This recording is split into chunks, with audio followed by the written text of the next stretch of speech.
Mac 系统双屏显示，一个鼠标，剪辑、办公、影音娱乐，60瓦反向充电，自带氛围感的屏幕挂灯。刚刚说到的这些呢，都是我的办公桌面上的功能呈现效果。作为一个用 MacBook 为生产力的自媒体博主，在桌搭方面应该选择什么样的电子产品？哪些可以大大提升我们制作视频的效率？如何用最少的钱打造最适合自己的桌面？今天要给大家分享的都是根据我这半年的时间使用下来总结出来的。如果你也想打造一个极具生产力的桌面，可以直接抄我的作业。先是电脑桌，我这个白色的拼多多桌面只花了90多块钱，别看它便宜，其实它非常的结实。当时我从快递站搬回家，差点没把我累死。教给大家一个选这样的桌子的小秘诀，就是桌面的厚度一定是2.5厘米以上，不然用不了多久，它桌子的中间一定会出现塌陷或者弯曲的情况。但是这个桌子没有抽屉，桌面上的一些小杂物总是堆得到处都是，这种呢就可以在桌下安一个隐藏式的抽屉，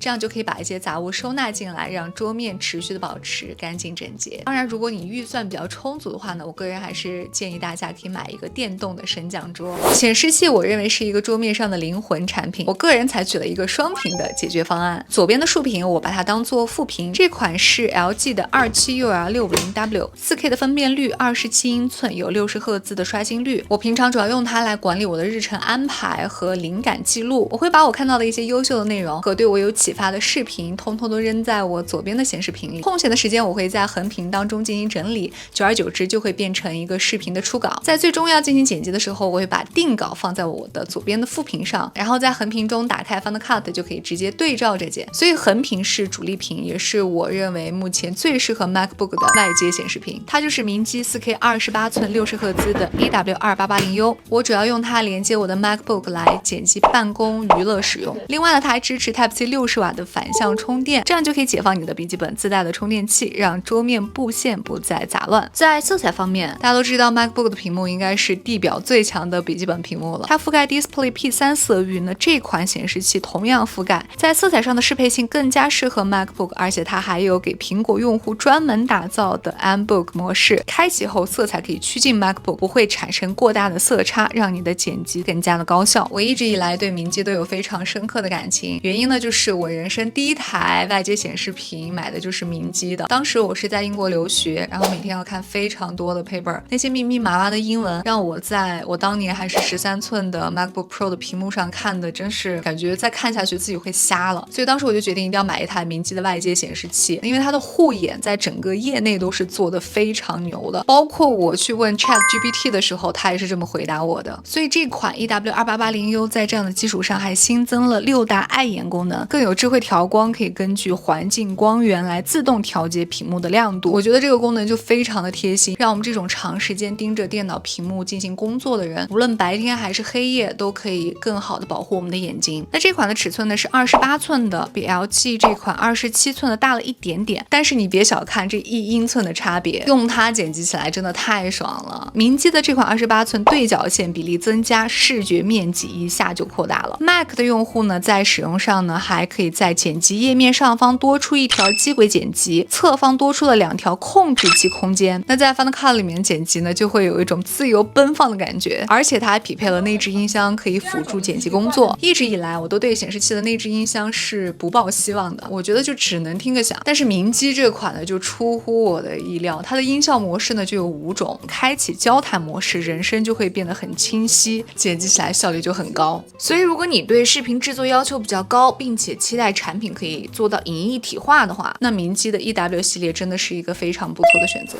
接下来要分享的是显示器挂灯，这个我也是建议有显示器的朋友们一定要买一个，因为它只照桌面不照屏幕，也不会频闪，用久了眼睛也不会疲劳。那我这款呢是小米 One S， 它有一个无线的蓝牙遥控器，那用这个遥控器可以个性化自定义灯光的冷暖和明暗，并且它还可以接入米家的 APP， 用手机或者小爱同学都可以操控。200多的价格我觉得还是非常值得。人体工学椅我使用的是西浩 M57， 这款我已经用了快1年了，作为一款1000出头的人体工学椅，我觉得还是蛮不错的。它是网面的设计，夏天使用它呢不会闷汗。坐垫这块我做了1年，它也没有出现塌陷松垮的一个情况。它的头枕可以旋转升降，调节好了贴合好了，可以缓解颈椎的压力。那我最不喜欢它的地方就是腰托太硬，我已经完全偷偷的给放弃了这个功能。最最喜欢的就是扶手的设计，因为它可以上下前后左右的来进行一个调节，这样它就可以完美的连接上书桌，用鼠标的时候手搭在上面就会很轻松。那除了办公之外呢，我也会调整椅背躺在上面来追剧看看电影。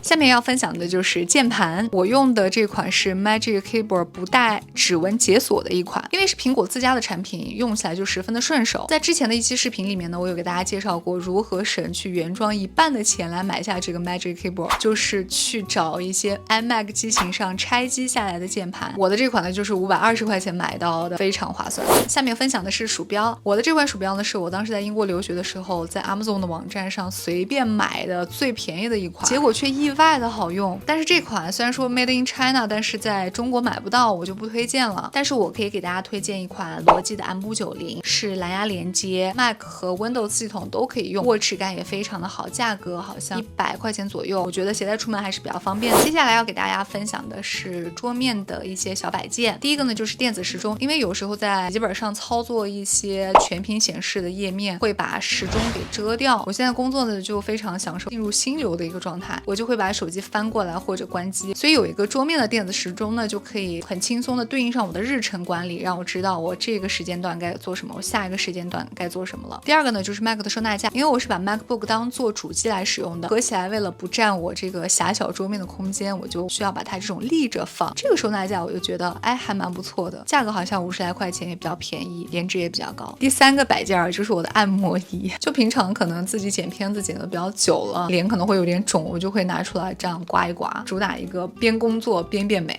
最后要讲的就是灯光了，要想桌面有这种氛围感，那肯定少不了灯光的加持。我的氛围灯左边放的是我以前的台灯，把它折成这样，它就会有一种很温暖的感觉。右边呢我放置的是一个落地灯，这个灯呢安上滤光片，它可以变换不同的色彩，打开之后呢，就可以把显示器和墙壁给分离出来，不再像是之前黑黢黢的一片。这两种灯呢，就是比较省钱的办法，把家里面的这种灯来旧物利用，然后你就不用再去花钱去买氛围灯，然后又要去布线啊，去搞这些事儿了。好的，那以上呢就是我整个生产力满满的桌搭分享，喜欢的朋友们记得点赞、收藏、加关注。我是乔西，我们下期再见，拜拜。